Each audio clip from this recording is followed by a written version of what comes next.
Good afternoon. Technical challenges. Last week, it worked fine. Coming from my Google Meet to YouTube this week, doesn't work. So that'll be a challenge I'll figure out another day. But wanted to welcome you to Monday Church. Just 30 minutes in the middle of Monday, and we talk about what spiritual community really means to me, and that is about us really connecting what's at our core and learning to live from that place. And one of the things that really helps us get there, I think, is healing. It's healing from the reasons why we aren't living those lives that we really want to be living, that feel purposeful and passionate. And I just really believe that that is part of our spiritual pursuit. Like, why are we not living life fully? Why aren't we doing the things that we're passionate about? Why aren't we living from that place in our life? And for me, just this is my story. It was the fear, it was the guilt, it was the insecurities that stopped me from doing those things. Once I made up my mind, what are the things you really want to be doing with your life? What would you be doing if you could be really living life passionately? And it doesn't matter what your answer is, and it's going to be different for each one of us. But when you come up with an answer, then the next question is really, why aren't you doing that? And I really believe that our spiritual pursuit should be about how do we get to living that life and what's stopping us. If it's fear, if it's guilt, if it's insecurities, why don't we fix that stuff first?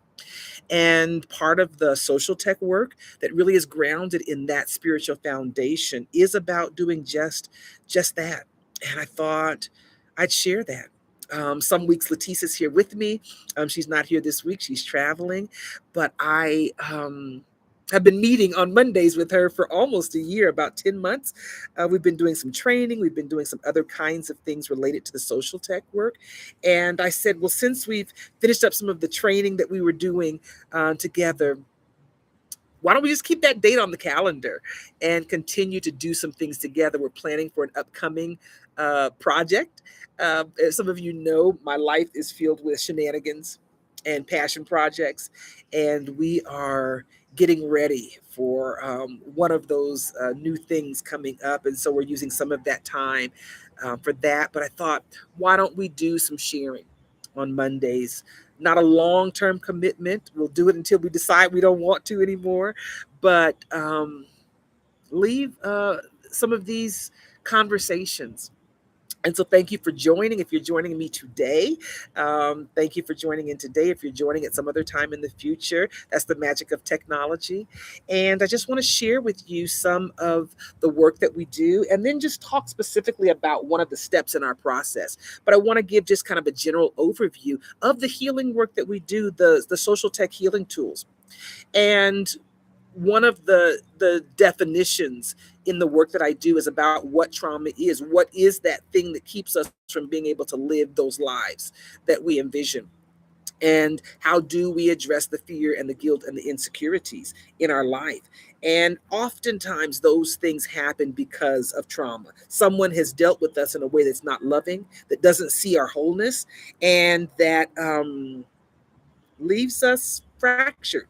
We learn to put the masks on and wear them. We learn to not truly be honest with who we are and present that existence to the world. And so, one of the things that I believe that we have to do if we want to get to that kind of living is to fix that stuff. Fix the results of it, fix the core of why we are living from fear and from guilt and from insecurity in so many ways, in so many parts of our lives. Um, Different for each one of us. My set of trauma is different than the next person's lived experience. And the process that we have is really a step process that takes you through a structured process of unweaving the damage that happens, unweaving the misalignment that happens in our life.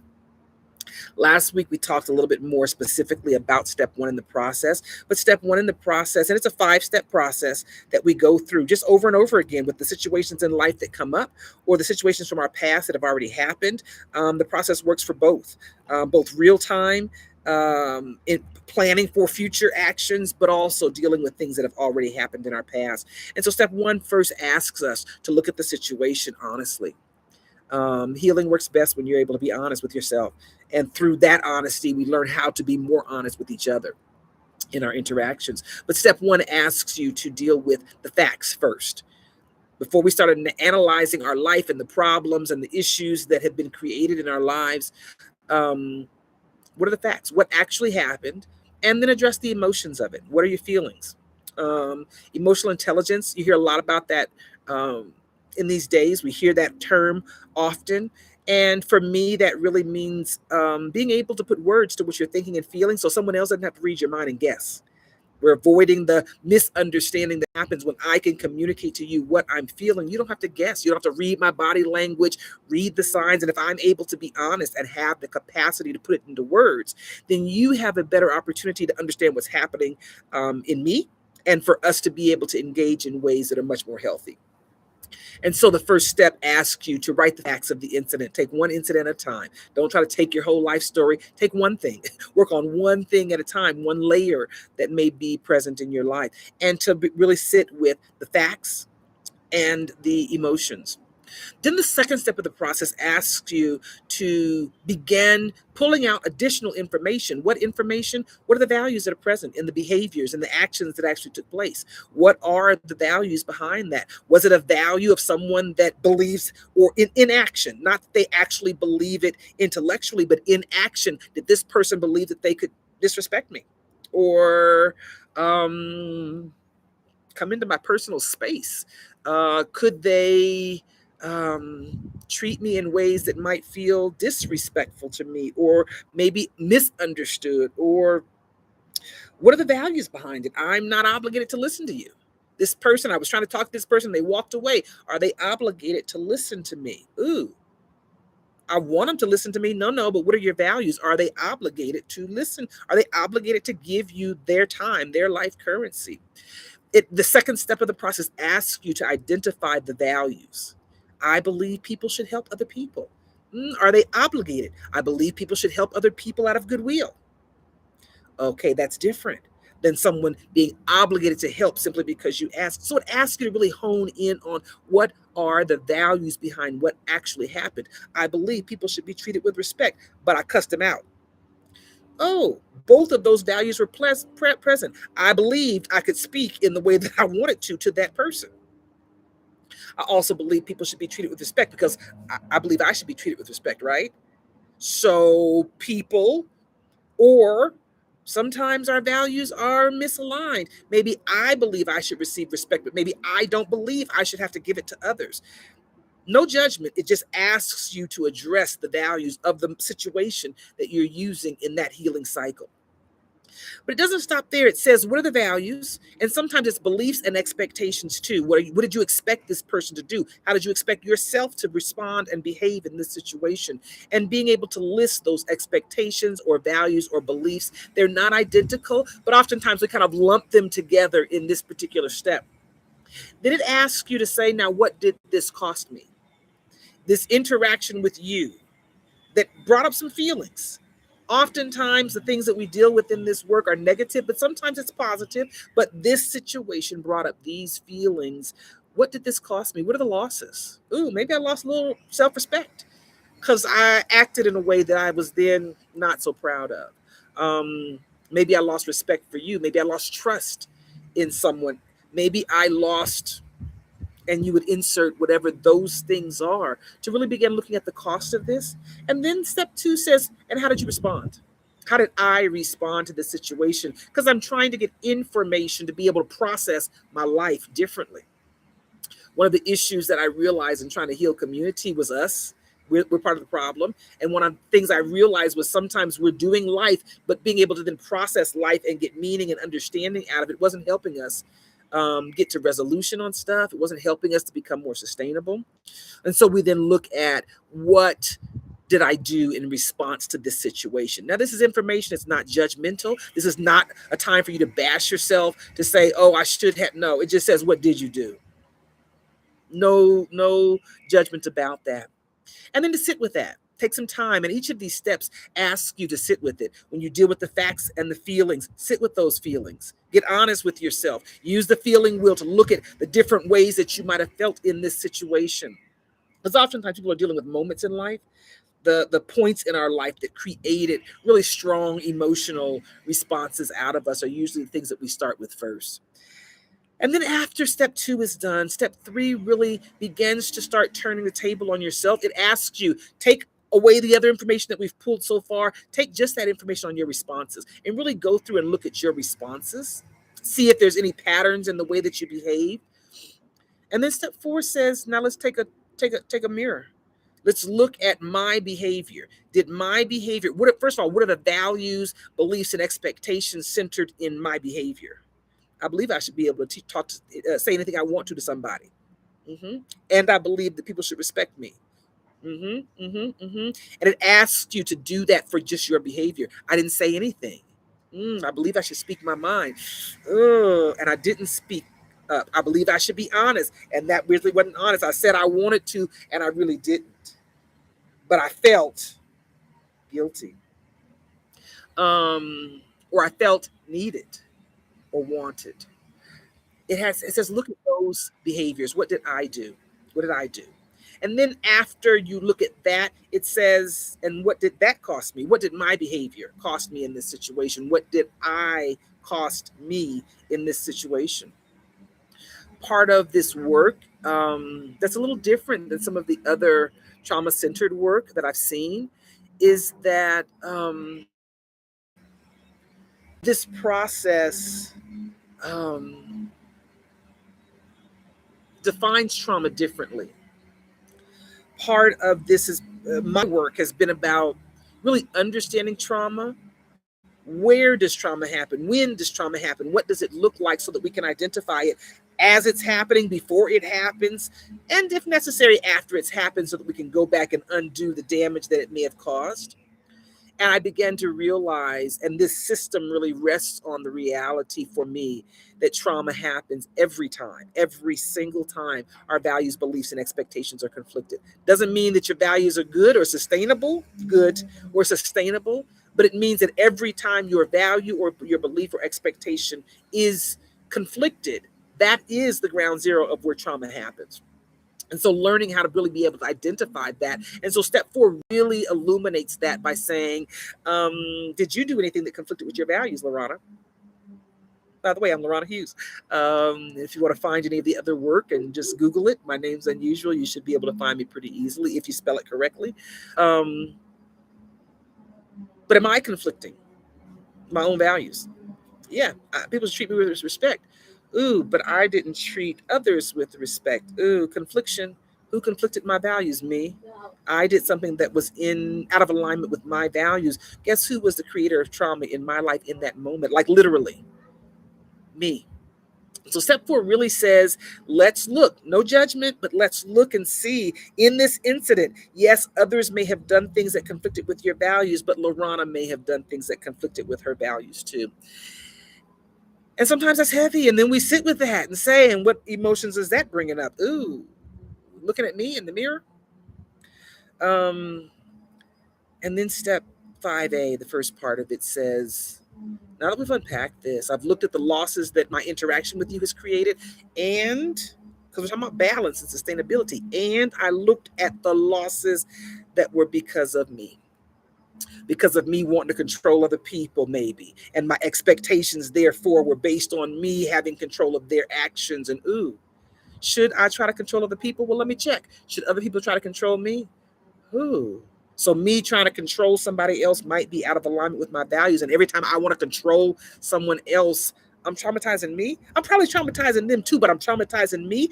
And the first person I'm responsible for care and wellness is me, and I'm traumatizing me. No judgment, but observation. Interesting insight. Because who can I control? Me. If I'm the one traumatizing me, I can fix that. If you're traumatizing me, I put boundaries up. I don't want you to have access to me because you might create a level of trauma that I'm not willing to pay for.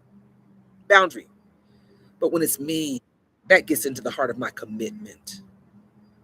If I'm the one creating trauma in my life. And so step 4 really helps you to be able to see that. And step 5, the first part of step 5 says, now take those losses. Step 2, step 4 losses. And I'm pointing like I'm looking at the worksheets that are in some of the books. But here's the losses that were because of you. Here's the things that happened, and here's what I lost because of you interacted with me in a way that conflicted with my values. And here's the losses because of me, because I didn't interact with you or in this situation in a way that aligned with my values. And it asks you to sit with that. And then after you've sat with that, the last step in our process is step 5B, and it asks you to now take the information. Now take all of those facts. What happened? How did it make me feel? What are my values? What are the values that don't feel good to me, that don't align with me? Who in this situation created conflictions for me? Where's the trauma I created and where's the trauma you created? Because I need to take that information and now process that into some sort of resolution. Maybe there's some new boundaries I need to establish for my life to avoid being traumatized. Maybe there's some the come to Jesus talk I need to have with myself. Self, you are behaving in a way that is out of alignment with who you say you are. The values you say guide your life. And so 5B really is the culmination that says, now that you have these facts on the table from this particular incident that has caused harm, and you've now put cost to what that harm has actually been for your life. What did it cost you? Now, what do you say to yourself? For me, doing this work over and over again, because I got issues, has been showing me the times where my expectations of other people was the source of my trauma, not them. They being who they are. Your expectation for them to behave in a way that you would behave is where you get traumatized. Or I realized the way that I behaved was counterproductive to my own well-being. This person's doing something, and instead of me saying something, I sat quietly and just absorbed the abuse. Girl, that was on you. No, they shouldn't be abusing you, but you not taking care of you. Doesn't matter what the reasons are, but you not taking care of you is the source, and you got to make some choices about how you're going to take care of you. Are you serious about taking care of yourself? Well, self. And step 5B really has been that place for me over and over again. With each of the layers that I work through, this is a lifestyle for me. I want to make sure all the damage gets dealt with and out of my life, because that frees up my life for goodness. It frees up my life for joy and loving interactions that feel good to my life more and more. And so 5B really asks you to take the facts. After you've sat with them, after you've let the emotions dissipate, after you've held the mirror up to yourself and to the situation, to then see where that resolution comes. And part of this process says do it over and over again. Develop it as a lifestyle, develop it as a habit for how we think through things. Part of this becomes a real life processing tool. How do we think through life in ways so that life doesn't keep traumatizing us? How do I make decisions in my life, especially when I'm triggered? Because the reality is, you start a healing journey, everything does not get fixed all at one time.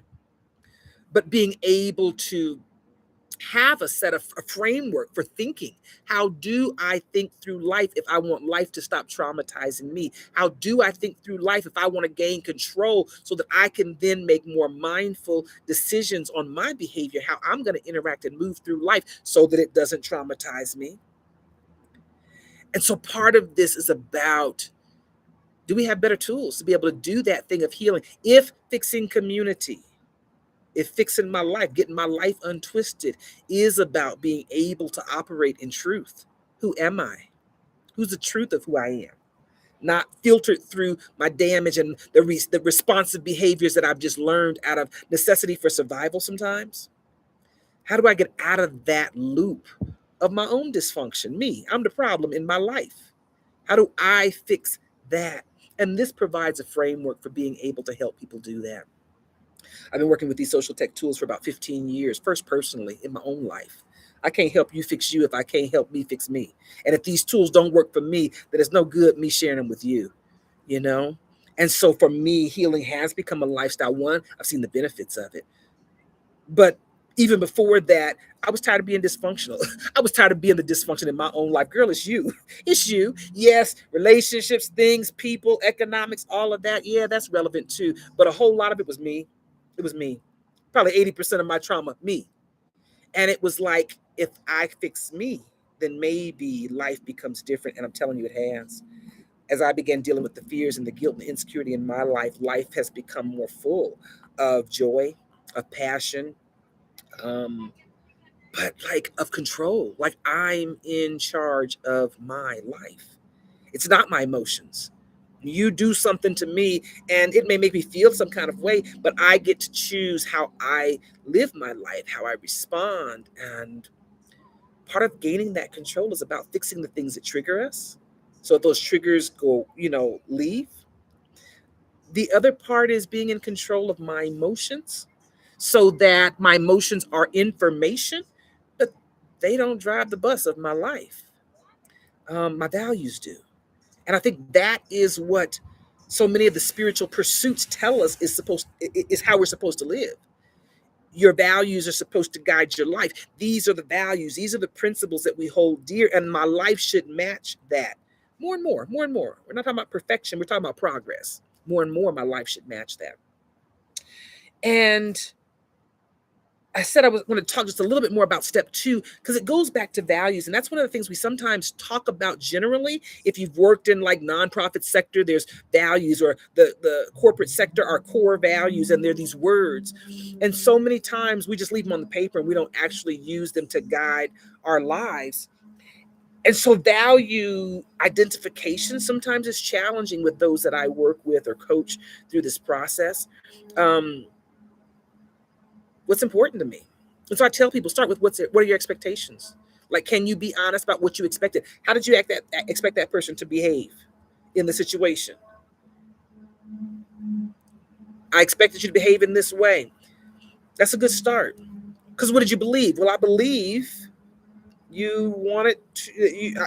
I believed you should have helped me. People should help people in community. Um, what do you value? I value support. Okay, that gets you closer. How should they support you? Voluntarily. Oh, so you shouldn't dictate their support? You can want it but not dictate it?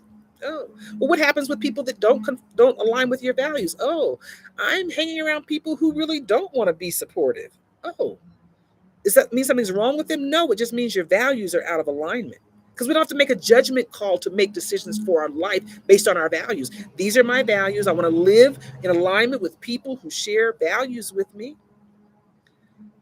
And so it gives you really the opportunity to begin looking at what it is you do believe.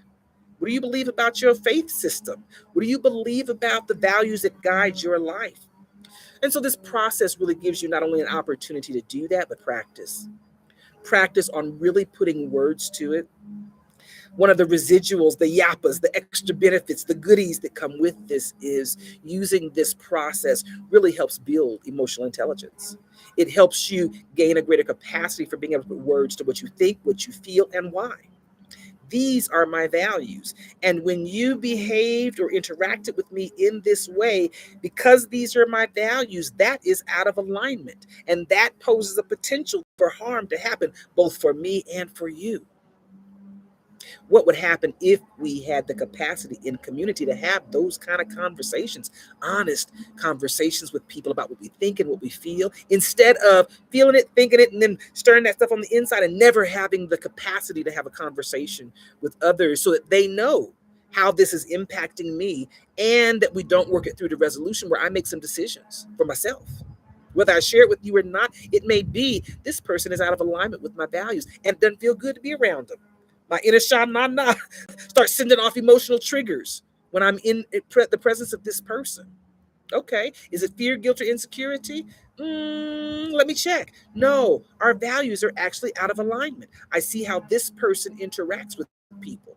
This person treats people in ways that doesn't feel respectful to me, and I value being respectful to people. Oh, what do we do when people don't align with your values? Decide on the boundaries that you need. Because if this person continues this behavior in my presence, it's going to create trauma for me. And so step two really hones in that work of being able to um, put words to what we really believe. Step one really helps us process emotions, put the words to what you're feeling. I tell people, get a feeling wheel. Look at all the different words that they can use to define different nuances to what they're feeling. It's oftentimes really a tangled mess of emotions when something triggers you. But step two really starts talking about what you believe. What's important to you? What's the core of your belief? Because the spiritual work is supposed to be taking us to the capacity of living from those values: love, justice, sovereignty. Um, I grew up in the Kwanzaa era, Jawanza Kunjuthu, were books that we read as a kid, cooperative economics, community in ways that you may understand it. And so this process really has some other benefits, but the whole of the social tech work is truly about how do we learn the skills and gain the capacity to live in ways where we are socially sustainable with each other. We do some additional work with the physical sustainability, but we start with, are we able to be socially sustainable? Because if not, then community is causing harm. And so this work, and the core of who we are, that core of our value, to me, that's spiritual work. That's what the spiritual pursuit's supposed to be about. How do you get the inner you to be aligned with a set of values that's sustainable? Love, justice, sovereignty, those kinds of things that we typically think about when we think about our core beliefs, the core of who we are. When we think about our faith traditions, what are the belief systems that we hold because of our faith system, or our spiritual system. And that goes beyond religion, into a way that really is universal to me, from an interfaith perspective, that many of our faith traditions try to get us there in different ways, different words, different vocabularies, but at the core, it's what if we could live from that place of truth, and that the truth that we were living was the real truth, not the damaged parts of us. The truth of who we are, which is supposed to be loving. At the core of all of our faith systems, that core, the truth of who we are, is supposed to be love, if we're the reflection of God or divinity or whatever vocabulary you might choose to use to define that thing. And so this work is about, how do we do that in real time? Why? Because we need community. And I need community to be where we get better together, not community where every interaction we have, we both leave worse. Right now, we have community, lots of ways, but community isn't working when community requires us to be martyrs. Being in community makes us worse because we're interacting from those unhealed places. And so the work of Repioneering Church is about recognizing, one, that our spiritual life is supposed to be 24 hours a day, 7 days a week. And then it's, how do we get there? And for me, healing first. That's the best way. That's the quickest, fastest way to get the core of that capacity of us being able to live in community, in love, in ways that feel better, in ways that help us collectively get better and better. If you'd like more information, let me direct you to places you could go to get more information about social tech, about the work that we're doing on how we heal community. Our collaborative page is nowastedtime.com. You can find lots of information and links to some of the other things we're involved in. The International Welcome Center is a center here in Ecuador. You can come and visit and do healing retreats, or come do co-living with us in our intentional community. We have 3 homes in our intentional community here. You can find more information about the International Welcome Center at globalundergroundrailroad.com, www.globalundergroundrailroad.com. You can find more information about some of our other programming. We have some new women-centered programming. The newest house in our intentional community here is called the Blanket House. It's private casita for women to come and do respite stays. And our respite stay program allows women to come and do 2 weeks of respite, rest. Go sit down somewhere and rest. And you can find more information about that on any of the other websites, but also on our womanhealtogether.com website, WOMAN, womanhealtogether.com, and just look for the icon that says Blanket House. And you can reach out, friends at nowastedtime.com, and get more information.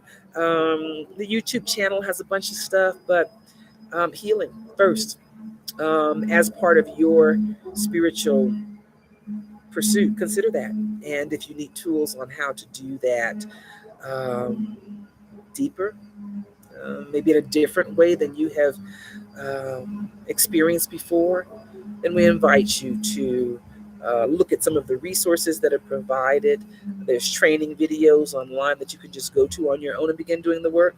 You can find some of our books on Amazon, the print version. You can find the digital copies and get it today at payhip.com/repioneeringchurch. And those links are on the website too. So thank you for joining me today.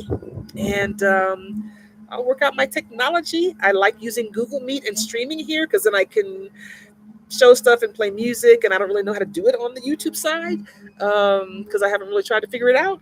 So I'll see if I can figure out my Google Meet challenge for next week and maybe share a song or two.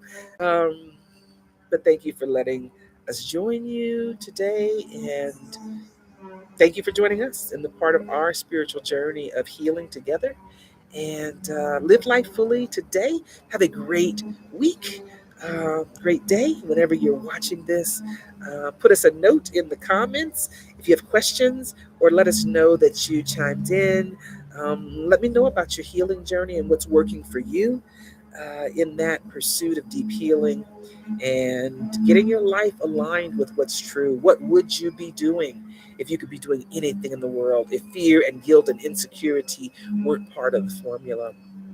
And like, that's a real question. If you've got an answer, share that with me. I'd love to hear about um, the passions that you have for your life. And thanks for joining me today. Have a great week. It's Monday in my world, and live life fully today. See you next time.